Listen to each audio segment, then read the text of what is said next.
Mais je te demande de penser très fort à un nombre à 3 chiffres. Tu ne le dis pas, tu penses très fort. Je crois que tu l'as. Tu as le nom ? Présenter un spectacle comme celui-là, le stress avant de monter sur scène, il est identique à celui avant de donner un cours de maths par exemple? Ah, il est tout à fait différent, mais j'ai la chance, c'est vrai qu'en étant enseignant au préalable, en fait, j'ai toujours considéré que l'enseignant était un comédien. Et donc, j'ai toujours eu un plaisir à pouvoir être devant, alors aujourd'hui, c'est plus devant une classe, c'est devant un parterre de 250 étudiants ici, mais le rôle est le même finalement. En plus, c'est encore mieux préparé, encore mieux ficelé ici que parfois un cours. Un one-man show sur le thème des mathématiques, c'est donc le pari un peu fou que s'est lancé Emmanuel Houdard, le créateur de la Maison des Maths. Durant près de 2 heures, il tente avec humour et légèreté de faire comprendre au public que les maths sont finalement omniprésentes dans nos vies. Voilà, voici Pythagore! Quelle était ta première réaction quand on vous a expliqué que vous alliez venir assister à un spectacle sur le thème des mathématiques? Je pensais qu'on allait s'ennuyer et qu'on allait avoir un truc genre comme en cours. Et ensuite, c'est la première réaction quand le spectacle commence? C'était très amusant. J'ai esquissé un petit sourire et je trouvais ça marrant du fait de prendre ce côté-là des maths.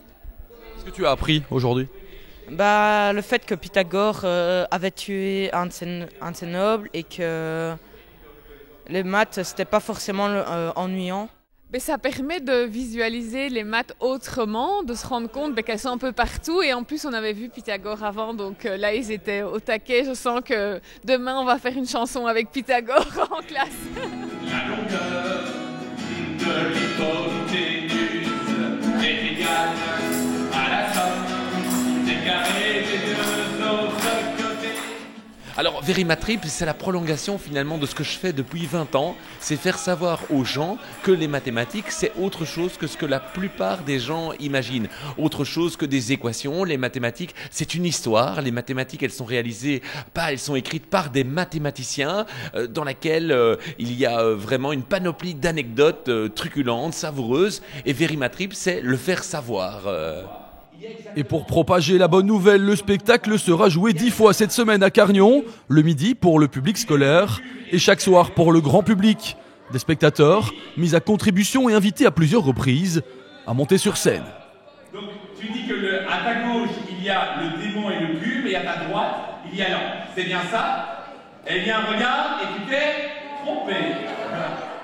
Le fait que ça prenne ça à côté humour et qu'il y ait qu'on demande à des gens de venir sur scène et tout ça, je trouvais ça très amusant. Oui, je pense qu'il y a une bonne interaction avec les élèves et ça, c'était hyper important. J'avais peur que ce soit un peu trop classique pour eux, que ce soit une conférence, mais le fait de les faire venir sur scène, etc., je pense qu'ils ont bien apprécié aussi. Ils se rendent compte que finalement, les maths, c'est pas si ennuyant qu'ils ne pensent? Ça, je verrai ça demain avec eux. Je peux pas le dire maintenant, mais je pense que quand je les entends, ah oui, vous avez vu, on a fait des maths autrement, donc c'est sympa. Vous déguisez en classe alors à présent? Je fais déjà beaucoup de choses, mais me déguiser, non, ça je ferai pas. Est-ce que vous pourriez dire justement au public et aux gens pour qu'ils viennent voir ce spectacle?